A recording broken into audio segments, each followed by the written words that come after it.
In this video, we walk through the core rules for One-Hour Skirmish Wargames. Ta-da! Hello gamers, Matthew here from Grey Army Gaming. For this video, we are going to be taking a look at John Lambshead's One-Hour Skirmish Wargames and walking through the core rules. Now, there are many things to like about this game. It is a fast-paced, easy-to-learn game that anybody can get into quite easily. It's a diceless system, which means we're not going to be using dice. We're going to be using playing cards instead. It's a system that goes across all genres, from fantasy to Napoleonics to sci-fi. You can use it for all different kinds of skirmish war games. And one of the best things about this is that it is a figurine agnostic or a figurine neutral system, which means you can use any of your figurines from any of your games to set up a fantastic skirmish war game. So what I'd like to do for the rest of this video is to walk through the core rules, to explain the rules, and to give you some examples so that you can go off and begin your own skirmish war games. Let's go ahead and cover the supplies you're going to need to fight your skirmish war games. Now, I would recommend you pick up the book. We are going to cover the core rules here, but there are additional rules, special rules, as well as rules for constructing your forces, the points for your different sides that are very helpful. So go ahead and pick up a book if you're able. In addition, each player is going to need a deck of playing cards. So the rules typically talk about 2 players, so 2 decks, but there's no reason you couldn't have more players involved, have a larger skirmish game, and have more decks involved. But the important thing to remember is 1 deck for each side. Next, you'll need some figurines that you're going to be using for the characters in your specific skirmish game. These can come from any game system. It's entirely up to you. Some kind of measuring devices will be helpful, obviously, when you're measuring out your distances. Because the 6-inch distance is the most common, if you do have a 6-inch measuring stick, such as this one, that would be perfect for the game. Like all skirmish war games, this game does really well with lots of terrain. So if you're able to get buildings, ruins, hedges, trees, walls, boulders, anything you can get your hands on, the more terrain you have in your game, the more fun the game will be. And finally, as you see here with this battle mat, you will want to have a space where you mark off where the edges of the battlefield are. The recommendation is the book is to have a space that is 3 foot by 3 foot or 4 foot by 4 foot. For this example, we're using a 3 foot by 3 foot battle mat. With all of our supplies now gathered together, let's go ahead and walk through the core rules. Terrain. Terrain plays a crucial role in these core rules. Terrain affects movement, line of sight for firing, and the number of cards drawn in defense against a shooting attack. It may be divided into 2 separate types, area terrain and linear terrain. Area terrain may be as small as the tree that you see here to the left, or it may be the fountain in the middle of the square. It could include a set of crates and barrels, or it could be as large as an area of rubble covering, say, 6 inches by 4 inches. The point is that area terrain must be clearly delineated by an edge and should ideally be decorated with an appropriate model, such as trees, so the players know exactly what the terrain is and where it is located. Area terrain does not normally affect the movement of people on foot or animals unless it is completely impassable. And also it has no effect on hand-to-hand combat. So in this example, we could easily enter into this area of terrain without any negative consequences for our movement or for our combat. Impassable terrain may take many different forms. For example, it may be a deep lake that you're not able to get through, quicksand, large solid structures such as giant boulders or locked buildings, or impossibly tangled vegetation like a giant bramble patch. Area terrain that is high enough does not affect line of sight. So, for example, tall trees such as the ones you see here will not affect the model's ability to see its enemies. Area terrain will affect a model's defense against being shot, so it is an important feature for your strategic placement of models. We will speak more on this later when we talk about the shooting rules. Linear terrain is represented by landscape features that form lines or snake across the landscape. So examples might include trenches, gullies, streams, walls, hedges, and so on. In this example, you see how this beige wall can serve as a form of linear terrain. Now, these can affect movement, depending on depth or height, and line of sight and defense against shooting attacks if they're high enough. Linear obstacles have no effect, however, on hand-to-hand combat. Models. Generally, models should be individually mounted, which means you have one model for each base. This will make the rules for knockdown and for casualties much easier to track. If you have a base with more than one model on it, you will have to use something of a counter system to note when one of those models has been taken out as a casualty or knockdown. Cards. Each player has a pack of playing cards, which is used to determine actions and resolution of actions. These will be your standard 52 card playing decks plus 2 jokers. Now for each player, you're going to have your own deck. In the standard case, you're going to have 2 decks, 2 sides, but you may have more than 2 players. In that case, just include additional decks for each additional player. Cards will serve for the randomizing mechanic in the game, and they will always be flipped over now in order to do command controls like moving, shooting, or other actions. They're used for defense, for shooting, and for any other special rules you might have. Essential mechanic with cards is the opposing card flip. This is used in combat, in shooting, and in other situations. What you will do is the players will draw a certain number of cards that will be specified by the action, and then they will compare the cards. The highest card will then be the winner. Some situations might lead one player to draw more than one card. In that case, you would compare the highest. This is an interesting case now because it is a tie. In this case, we would then draw an additional card and compare those cards. So the queen would clearly beat the 6.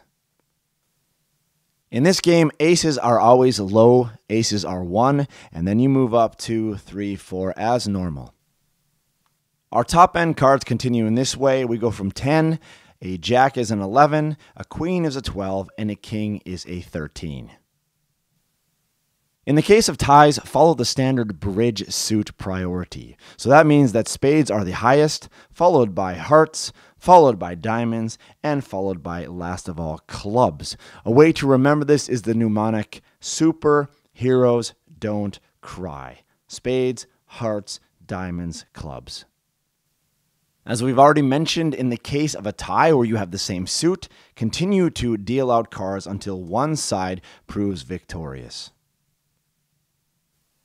Probability is reflected in the game by the number of cards drawn. So if it is more likely, for example, that somebody will hit when they shoot because they have a particular skill, instead of drawing one card and comparing that with your enemy, you may instead perhaps draw 2 cards, or maybe even more than 2. When multiple cards are drawn, simply pick out the highest card and keep that as your result. In a turn then, play will continue as players draw cards for different actions, attacking and defending, so on and so forth, and this will continue until one side draws a joker. At this point, the turn immediately ends. We will explain the rule with the joker in a little more depth when we get into our discussion of turns. Winning and losing. There are really 3 main ways in which the game comes to an end. It may end when one of the players achieves a scenario objective, or a player's army breaks, that means it withdraws from the battlefield, or the other army is completely destroyed. The likelihood of an army breaking depends on several factors, including the army's motivation, their leadership, and the number of casualties suffered. We will cover each of these points in a bit more depth in a little bit. The turn. The turn sequence has 7 steps. First, each player turns over a card to check for initiative. Second, the player with the highest card has the first player phase. Third, his or her opponent then has the second player phase. Fourth, go back to step 2 until a joker is revealed. 5, once a joker is revealed, both players then check their army's morale simultaneously and work out the effects of that. 6th, players then check to see which of their downed soldiers are casualties. And 7, start your next turn unless the scenario rules dictate otherwise. Let's go ahead now and walk through each of these turn sequence elements one at a time. The first step is initiative. In this case, each team will flip over the first card from their shuffled deck and compare the cards. The team with the highest card will begin. So the red team with the jack will begin with the first activations. With initiative order now determined, we may move to the first player phase. The red team will flip over a card to see how many activation points he or she has. We flipped over a queen, so that will be a total of 12 activation points. Activation points can be used in several different ways. Perhaps the most obvious is you can use an activation point to move a model. So one model can move up to 6 inches, and that will cost 1 activation point. Because we have a total of 12 activation points, it would be possible now to move 12 models 6 inches each. If you want to move the same model several times in the same phase, it will cost you successively more. So the first movement will cost you 1 activation point. If I want to move the same model in this phase, it will cost me 3 activation points for the second move, and it will cost me 5 activation points for the third move. After the third move, you cannot move that figurine anymore of that phase. A second way to use activation points is by shooting. Now, typically, the way that shooting works is that one model is able to shoot 1 time, and that will cost 1 activation point. With respect to the relationship between moving and shooting, you may move first and then shoot. However, as soon as the model shoots, the model must remain in that place. No more movement is possible. And the reason for this is that you don't want to be able to shoot and then quickly get behind cover. If you're going to shoot, you will be exposed and have to take the consequences of potentially being shot back. Third and finally, it is possible to use an activation point to carry out some specific task that is for the particular scenario that you're playing. So, for example, maybe in this scenario, the idea is that this barrel has to be destroyed. I can pay 1 activation point and run over and destroy the barrel. A model may only be activated once per player phase, and all of the actions need to be carried out by that activated figurine before you move on to other figurines and activate them. A player phase ends when all of the activation points have been used. Alternatively, a player may end a player phase at any point before using all of the activation points. Just remember that any of the unused activation points are immediately lost and do not carry over to the next player phase. With the first player phase concluded, we now go to the second player phase, in which the second player then draws a card, sees how many activations he or she has, in this case 8, and they are now free to carry out their activations as they so desire. The player 2 will take his or her actions, drawing cards as needed. When that turn is finished, if no joker has been played, we go back to the other player who continues with his or her actions until a joker is played. That may be the conclusion of that turn phase. You go back here and we continue on. We keep on playing in this fashion, working out until one side draws a joker. And at this point, when a joker is drawn, play immediately stops. The turn is immediately over, and all actions that were being taken are immediately ended. That is the end of that turn. The jokers are meant to add a random and chaotic element to the skirmish game so that you never know exactly how long a turn will be, and you never know exactly when a turn will end. Once the turn is over, both players can go ahead and reshuffle their decks and prepare for the next turn. At the end of a turn, both players then check their army's morale. Before we explain these rules, let's get clear about a little bit of terminology, namely downed models and casualties. Whereas downed models remain temporarily on the battlefield in order to be checked to see if they turn into casualties, casualties are immediately removed from play. A model becomes downed as a consequence of shooting. So, for example, if this guy were to shoot upon this guy and he were not able successfully to defend, he would then be knocked down. This can represent him being hit by a bullet or a laser or whatever the gun is. It can represent shrapnel. It can also represent him just throwing himself to the ground in response to the fire. Downed models will need to be checked each in turn to see if they have actually suffered a casualty and must be removed from the game.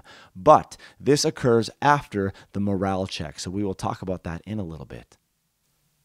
Casualties are a consequence of hand-to-hand combat. So let's say that this guy is able to charge into base-to-base contact with his enemy and that he then successfully is able to hit him. At this point, this guy would be removed from play as a casualty. The casualty that has been removed from the battlefield may have been killed, severely wounded, or simply lost nerve and run off. Regardless, that soldier is no longer able to fight in this skirmish battle. Morale and the morale check. At the end of each turn, you will need to take a morale check to see if one or both of the armies will flee the battlefield. In the simplest games, neither side will have any bonus to their morale, and both of them will begin at 0 points. However, there may be some special games or scenarios where players agree amongst themselves to give one army a morale bonus. So, for example, this army may have come well rested and well fed to the fight, and therefore we will give them a +3 to their morale bonus. That 3 would then be added to any card total that is shown when we are pulling a card for our morale check. For the sake of simplicity, let's just say that both of these sides has no bonus. So what we would do then is we would add up the number of casualties and draw a card. You need to exceed the number of casualties with the card in order to remain on the battlefield. So let's say, for example, that this side has lost a total of 6 guys. This side has lost a total of 3. So what we need to do here now is draw a card. We need to beat 6. No, that is a 2. Did we beat 3? Yes, we did. So we would say that this side was unable to beat the number of casualties that they lost with their card draw, which means they have lost morale and they flee the battlefield, leaving this side victorious. Were this team to have drawn a higher card, which allows them to pass their morale check, they would remain on the battlefield. At this point, we can move to the next point in our turn sequence, which is to check for casualties. A quick note on leaders, leadership, and morale tests. When you're setting out your army, you may want to select a leader or several leaders that you'll have as a part of your group. This will obviously cost more when you're constructing your skirmish warband, but it can have a very important benefit when you are checking for morale. Let's say, for example, that this guy right here is the leader of our group, and he has a leadership of 2. Now, I am able to use his leadership as long as he is not a casualty and he is not downed when I need to take a morale check. With a leadership of 2, what that means is that in addition to my 1 card, I am able to draw 2 more cards. So let's say that we need to beat a 6 in this case. We draw our first card, which is the card that we get when we do a morale check. We would fail here. We draw a second card because we get 2 additional ones. 4 is also a failure. And our final card for the leadership is a king. So we would in fact pass that morale check because we had a leader who gave us 2 additional cards with his leadership of 2.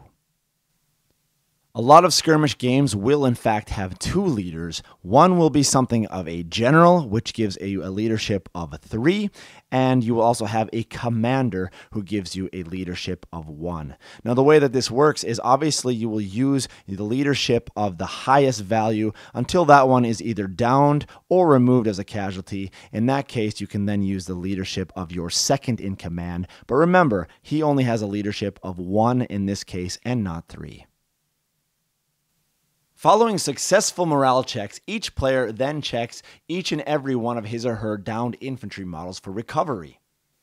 Apart from any special rules, this mechanic is very simple. Red is dead, black is recovered. So what you will do is you will pick out an individual figurine and then you will draw a card. So let's pick the first card.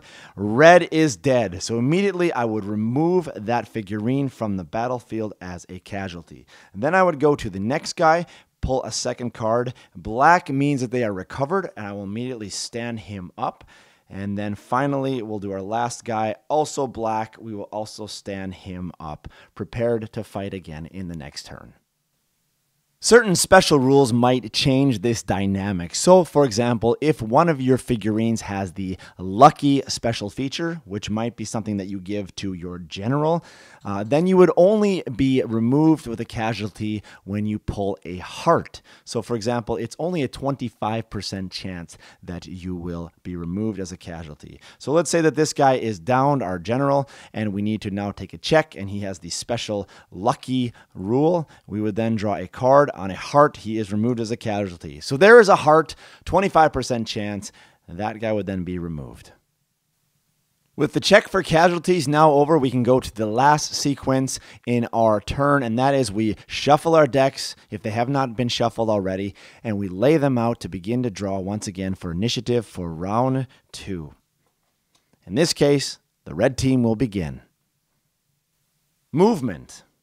In normal circumstances, all infantry will be given a maximum of 6 inches to move. So go ahead and place down your measuring device and move up to a total of 6 inches. Remember, you don't have to move the total 6 inches if you do not want to. Movement need not be in a perfectly linear fashion, so you can break it up however you want. Let's say you want to move 2 inches in this direction, then perhaps 2 inches in that direction, and then another 2 inches here. That is entirely fine. You're able to use the movement and break it up in whatever way that you want. Infantry are mostly unaffected by terrain except for greater than waist-high linear obstacles that a model has to climb over, or a crevasse or stream that he has to jump over or wade through. This takes a full move. So for example, in this case, were our soldier to come to this higher than waist-high hedge, we would require us a full move to climb up and get over the hedge. Remember now, this does not mean that the movement is necessarily over. I am able to move this soldier again if I want, but I will have to pay 3 activation points for the second move instead of the 1. Moreover, both entering and exiting a building will require an entire movement, just like entering or exiting a vehicle will also require an entire movement. But once again, you can use your first movement to enter a building or exit a building, and then you have additional movement if you want to pay more activation points. Some linear obstacles, such as deep water, obstacles greater than head high, or thick undergrowth are impassable to infantry. In this case, we have an incredibly high wall that is higher than head high. Infantry are not allowed to pass this. Make sure you agree on the specific terrain aspects with your opponent before you start the game. Infantry may climb over scalable obstacles that are greater than head high, but this counts as 2 moves for the purposes of expending action points. So for example, this soldier may want to scale this wall, this ruin here, and it is possible to do that, but I will have to use 2 actions, which will cost me 1 plus 3, a total of 4 action points to climb that wall. A quick note about the battle edge. It is not possible for a model to move off of the battlefield, unless of course such movement is specified in the particular scenario that you are playing. A quick note about crew-served weapons. If you have crew-served weapons in your game, these may not be moved from position to position. They are just too heavy. However, they may be rotated, and that counts as a normal move. In addition, they are able to be fired as long as they have one of their 2 crew members who are alive and in the game. If the crew member is downed, you are not able to fire with that weapon. So it is possible to have a single crew member who is able to shift the weapon around and to fire it. Rules for shooting or firing weapons. The first thing for the shooting player to do is to declare which model is going to shoot and then declare which target you will be shooting at. Once that is done, you will then need to go down and check for line of sight from the eye line of the model that is shooting. If the model does indeed have a line of sight on its target, then you need to check for the range to make sure that your target is within the range of your weapon. If that is also the case, then you can go ahead and pay an activation point in order to shoot. Were the intended target out of line of sight or out of range, then the model may try to pick out another target. As with many skirmish games, you will need to fire at the closest enemy, which is a great way now for players to protect their generals or important figurines by placing them behind other figurines that charge in first.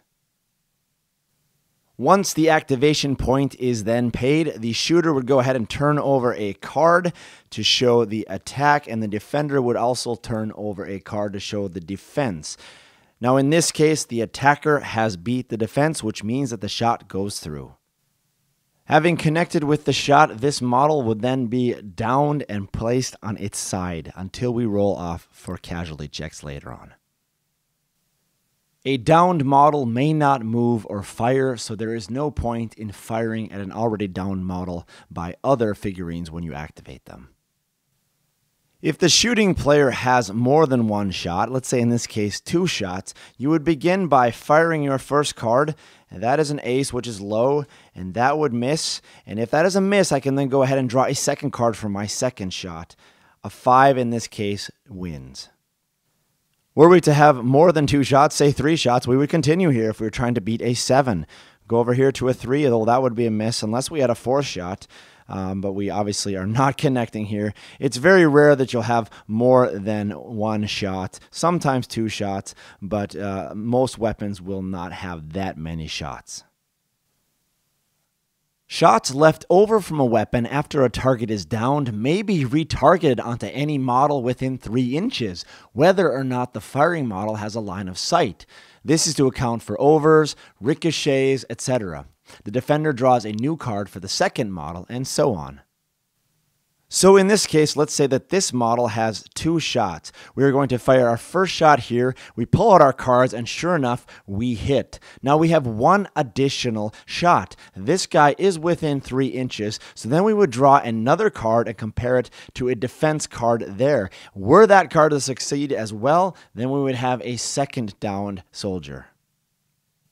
Shooting and cover. Depending on what kind of cover a defender has, he or she may turn over multiple resolution cards and discard the lower or lowest of these for their result in defending themselves from the shot. So in the case that you see here of soft terrain, the attacker would draw 1 card for the shot, and the defender would then draw 2 cards and discard the lower of the 2. With respect to hard cover, such as large trees, rubble, or a stone wall like you see here, the attacker would then draw 1 card to shoot, and the defender would draw 3 resolution cards, discarding the lower 2. And finally, were the defender in a special purpose-built fortification, such as a concrete bunker like you see here, the attacker would draw 1 card to shoot, and the defender would draw 4 resolution cards, discarding the lowest 3 cards. A note about line of sight and terrain. Terrain that is greater than half the height of a model blocks line of sight for firing. So in this case, you would see that the stormtrooper to the right would be blocked from the line of sight of the other model. Were 2 models to be positioned on each side of such a terrain piece where neither is positioned in the terrain or neither of them is touching the terrain, then neither of the models would be able to see each other and neither would be able to shoot at each other. However, were a figure to be able to touch a linear obstacle up to shoulder high, that figurine is able to shoot over it and also be shot at. A model positioned so that it is partly in view to the shooting model behind terrain that normally blocks line of sight, such as the corner of a building in this case, can be targeted but counts as being in terrain when shot at. Use soft or hard terrain as appropriate. In this case, we will consider the model to the left behind hard cover. Models positioned in terrain, so for example on the terrain base like we have in this forest terrain, these models can see out of the terrain and can be seen by models outside the terrain with line of sight. Close combat is immediately resolved when a model moves to touch an enemy model. Remember, charging distances are up to 6 inches. The benefit of entering into close combat and remaining in close combat is the attacker always draws 2 attack cards, discarding the lower of the 2, and the defender draws only 1. So in this case, the attacker would draw 2 cards, a 5 and a 10, and the defender would draw a single card, a 9, so the attack would go through. And remember, in contrast to shooting, the model that is hit during close combat is not downed, but is immediately treated as a casualty and removed from the game. An already downed model that is attacked in close combat does not have the possibility to roll any resolution cards and is immediately removed as a casualty. The point in this game is that combat is meant to be severe, brutal, and decisive. A quick note about crew-served weapons and combat. Were this guy to charge into this weapon, and this weapon has 2 individuals connected to it, 2 crew members, this person would draw 2 cards. Now this weapon would only draw 1 in defense. Were they to lose one of their wounds, casualty, they would pull one of them off, which means we would have 1 guy remaining. Immediately, the attacker would move back 2 inches and prepare for the next round. Were it the case that we charged in, or we were already in combat and we were attacking this guy, and were it the case that we drew a joker, immediately we would move back the attacker 2 inches from the combat and the turn would be over. What this means is that there will be no cards flipped for attacking or defense. The turn is over. Certain scenarios have special rules where you can capture the enemy instead of killing them. In this case, were we to enter into combat here and attack with this guy, we would draw cards like normal. Were he to be victorious, this guy would be considered captured. As long as he remains with the attacker, this guy is not able to come free but must be led around by the captor. If at any point the captor is knocked down, immediately the captured soldier will move 2 inches away and be able to now operate like normal in the player's next phase. With that, we come to the end of the rules of combat. Let us make a few additional specific comments about more specific rules before we finish up this rules run-through. A quick note about ranged combat weapons.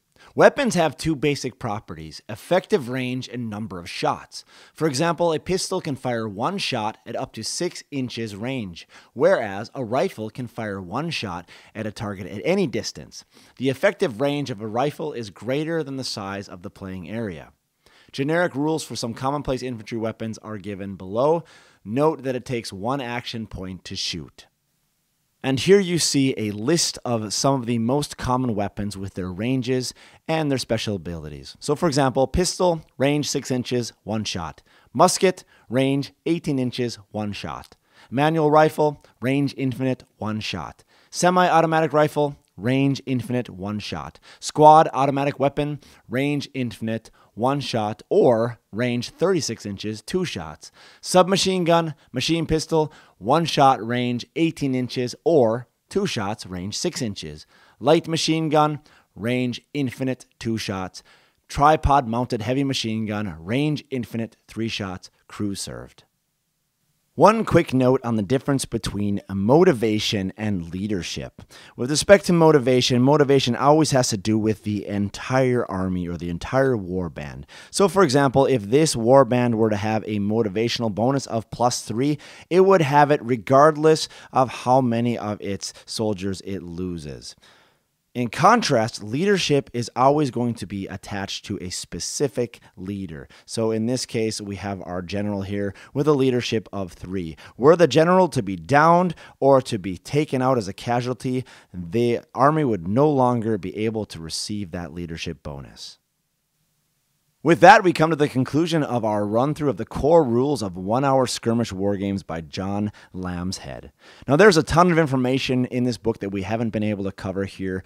Information including scenarios, different setups, army setups, point values for armies, for your skirmish war bands. There's additional rules that deal with visibility, weather, and other factors like that can make your games even more exciting. We've just covered the core rules here today. If you're interested in this system and you want to try it out, I would highly recommend that you go ahead and pick up this book. Well, there you have it, folks. If you appreciate this kind of content where I cover different rule systems and give you tutorials on them, or if you'd like to see more one-hour skirmish war games content on the channel, perhaps where I play some games and show you how it actually looks on the table, then please do give me a thumbs up, subscribe to the channel, leave a comment below, and I will continue to make more content like this in the future. And most importantly, thank you for joining us here today at Grey Army Gaming for the future of gaming.